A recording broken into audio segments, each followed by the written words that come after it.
Okay, nandito po tayo sa Barangay Del Mundo, sa Sitio Canlumon, sa Looban, upang puntahan natin ang isang pamilya na mga PWD. Si nanay na bulag at si tatay na stroke at may anak na bingi.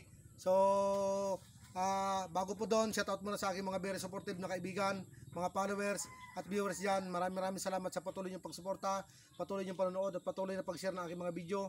At sa aking very supportive na kaibigan, kay Bro Garrett Paginawan, maraming salamat sa dyan. At doon sa nagbigay sa akin ngayon ng pera na pantulong sa mga taong nangailangan, kay Madam Oliva at kay Pare Mike na Oliva. Ingat dyan lagi pre sa trabaho mo dyan sa abroad. At sa mga iba pang nagsuporta sa akin dyan, kina Port Antonigo, kina Flor Grina, at sa mga OFW dyan, ano po. Kaya magandang hapon po. Ayan si ate. Si ate ay isang bulag, si tatay ay isang stroke, at yung anak niya ay PWD din, malabo ang pandinig. Na si nanay, ano po kinabubuhay niyo, nay? Wala kami hanap buhay ngayon. Wala pong hanap buhay. Kasi sa loob ng 11 years, pero nakakatrabaho pa siya noon. Pero ngayon ay 1 year at kalahati, hindi na talaga siya nakahanap buhay. Kasi kapag hanggang alas 7, alas 9, pag mainit na, sinusumpong na siya. Kasi kailangan niya talagang mag-inom na ng gamot araw-araw. May maintenance po. Ay, ngayon ay saan po kayo kumukuha na inyong pampagkain? Sa totoo lang, meron akong 11 taon yun na nagatulong sa amin maghanap buhay. 11 years old po. Anong trabaho po niya? Ayun, nagasama ngayon mag-traktor to kay Uncle na GC. Nag-traktor, nagabasbas ng pilapil, nagakanal ng magsabog ng Pang-arawan. Tapos kung may sa construction, ayun, nagtrabaho din siya. Ba't may tali ang kamay ninyo? Nasugat ako, nataga ako. Nataga, ayan, dahil bulag na po. Nataga ako. Ayan. Ito po ay biyak talaga siya, sir, ganito, biyak talaga siya. Ganon, kaya may tali siya. Ayan. Ilan taon na po kayong bulag? Ako, 15 years na. 15 years na po kayong bulag. Ayan. Anong dahilan po ng pagkabulag nyo, nay? Glaucoma daw ito. Glaucoma. Tingin ko po parang may mga katarata yung mata ninyo. Ito yung itim ko, nagputi na siya. Puro puti na po. Ayan, parang binalot na ng katarata inyong mata. Puro puti na po. Ayan, yan nagadahilan ng inyong pagkabulag. Pero nakita ko kayo kanina, nang pagtawag ko, nakalakad kayo, nangangapa kayo. Oo. Ibig sabihin po itong lugar nito, kabisado ko na ito. memoryado nyo na. Ayan. Hanggang sa loob ng bahay ko, kabisado ko na yun. Pero sa magawain bahay, kayo na rin po gumagawa. Oo, ako din nagagawa. Ilan po anak nyo, nay? Ang anak ko lahat ay 7. 7 po. May mga asawa na po iba? 2. At 5 yung wala. Ano kalaki yung mga ilang taon na po yung one? Yung aking bingi ay 17. 17. Yung aking isa ay 15, bago 11. Magti-12 siya, tapos isang 9 at saka isang 5. May mga na rin pala, malalaki na rin pala po. Bago gusto niyo pong manawagan, ay dahil itong aking Facebook page ay meron na pong 2.9 million na viewers na nood po ng aking page na ito. Manawagan po kayo, baka sakaling matulungan kayo ng mga taong may mga bukas ang puso sa pagtulong. At marami po dito sa aking page na mga followers na may mga buting loob. Manawagan po kayo. Nananawagan po ako kung sino may magandang loob po na magtulong po sa amin. Kasi po kami, wala na po kaming hanap buhay. 5 po ang anak ko, lahat po yung nag-aaral. Yung 5 po na yun. Ay wala po kami mapagkunan. Kaya yung anak ko pong isa, nag-as lang po siya. Kasi yun po ang nagatulong sa amin. Opo. Ay isang beses lang po siya sa isang linggo magpasok. Kasi pag nasa pagpasok po siya at yung regular, wala ko talaga sa amin magatulong. Opo.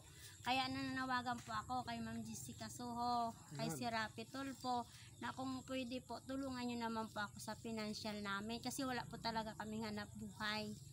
Kung pwede po sana kahit makahingi kami ng pang financial, pang ano po sa hanap buhay. Kasi itong asawa ko po na to, sa isang buwan po, 3,000 po ang budget niya sa gamot. Kasi po 5 po ang gamot niya. May pampuso po, may pang-diabetes, may pang high blood po. Kaya ito hindi na po. Gamot lang nagabuhay dito, sir. Pag wala po siya, pag hindi po siya makainom ng gamot ngayong araw na to, bukas sa umaga susumpungin na naman po siya. Talagang gamot na lang po talaga ang nagabuhay sa kanya. Taga saan kayo, tay? Nung binata pa? Mismo sa San Mariano. San Mariano. Tauga. Tauga. Ano apelido nyo? Amar. Amar, oo. Maraming mga amar, kahit sa Romblon maraming amar. Taga Sa Romblon. Romblon ako Saan kayo sa dati. Romblon? Sa Look. Luok, ayan, maraming amar sa Luok, Romblon. Mm. Ikot ko po yan. Maraming amar dyan. Manawagan kayo sa mga taga Luok, ng mga kamag-anak nyo na tulungan kayo. Ayan. Hindi ako masyado kasalita. Ayan. So mga kadiskarte, sa mga amar dyan sa Luok na kamag-anak ni tatay, anong ang pangalan nyo, tay? Jerry. Jerry Amar ng Luok. Saan po kayo sa Luok? Sa Look. Sa Look. Limon. Ayan, sa Limon. Sa mga taga Limon dyan, may mga kamag-anak ko dyan sa Limon. Sina Pinsan Uli Igno. Shout out sa inyo dyan, Pinsan. Nandito si Jerry Amar, na taga Limon din. Saan sa Limon po? Limonsor, Limon Norte. Sor. Limonsor, ayan, sa mga taga Limonsor. Pasabi dyan, Pinsan Uli Igno ng Limon. Si Kuya Jerry Amar na taga Luok ay andito, stroke. At ang asawa niya ay bulag. Na sana po matulungan ng mga kamag-anak dyan na pinansyal dahil si Kuya ay maraming gamot na iniinom. Ano po? So, Nay, meron pa akong ibibigay sa inyo. Galing po ito sa aking very supportive ng mga kaibigan, followers. At ito po ay galing kay Madam, mag-asawa ni Madam Dayan Oleba at saka Mike Oleba. Ayan po. Galing po kay Madam Dayan. Madam Dayan po. Dayan Oleba po. Maraming salamat po Mr. and Mrs. Dayan Oliva. Nagpapasalamat po ako sa tulong ninyo. Malaking tulong na po ito sa amin para maibili po ng gamot ng asawa ko. Ayan, maraming salamat po, Madam Dayan.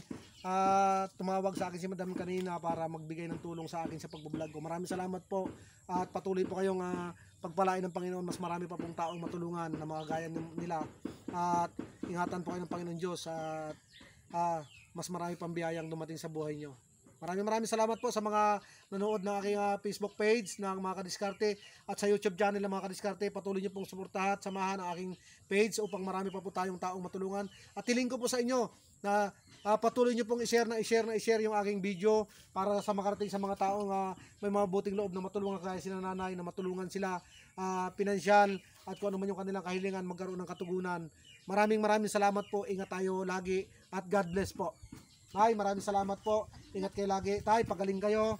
At ang hiling ko po sa Panginoon Diyos ay patuloy pa kayong bigyan ng mahabang buhay. Nagpapasalamat din po ako sa nag-vlog dito sa amin ngayon. Sana po marami pa po kayong matulungan at marami pa po kayo sanang matulungan na tulad namin at God bless po sa inyo. Patnubayan po sana kayo ng buong may kapal.